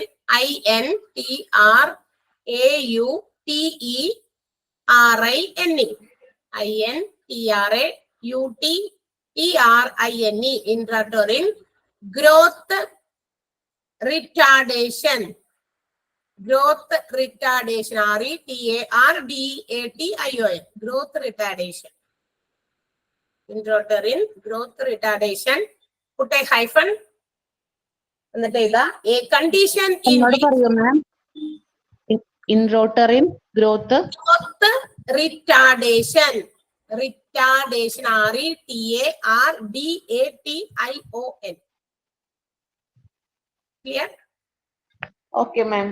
യെസ്, ഒരു ഹൈഫൺ ഇട്ടിട്ട് എഴുതാ a condition in which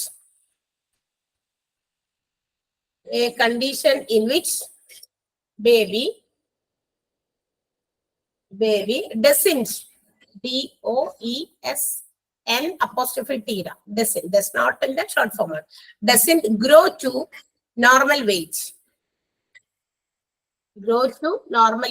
during pregnancy. ഓരോ മാസം കഴിയുമ്പോൾ ഇത്ര വളർച്ച വേണമെന്നുണ്ടല്ലോ കുട്ടിയുടെ ഓരോ അവയവങ്ങൾക്കും. അപ്പൊ പക്ഷെ അങ്ങനൊരു ഇതില്ലാതിരിക്കുക. അഭിനന്ദ ഒന്ന് മ്യൂട്ട് ചെയ്യാമോ? ആ കണ്ടീഷൻ പറയാനായിരുന്നു. ഏതോ ഇപ്പൊ പറഞ്ഞതേ ഒന്നുകൂടെ പറയാനേ. എ കണ്ടീഷൻ മുതല് A condition in which baby doesn't grow to normal weight during pregnancy. വയറ്റിൽ കിടക്കുന്ന കുട്ടിക്ക് ആ ഓരോ മാസം ഓരോ സ്റ്റേജസ് കംപ്ലീറ്റ് ചെയ്ത് ഇങ്ങനെ വളരണമല്ല. പക്ഷെ ചില കുട്ടികൾ അവിടെ കിടക്കുമ്പോൾ അത്രയും വളർച്ചയിലേക്ക് അങ്ങനെ വരുന്നില്ല. അത്തരം കണ്ടീഷൻസിനെയാണ് നമ്മൾ ഇൻട്രോട്ടറിൻ ഗ്രോത്ത് റിട്ടാർഡേഷൻ എന്ന് വിളിക്കുക. പിന്നെന്തായിരുന്നു അതിനകത്ത് പിന്നെ വേറെ ഒന്നുമില്ല. നെക്സ്റ്റ് വൺ സൈക്യാട്രി ആണോ? സൈക്യാട്രി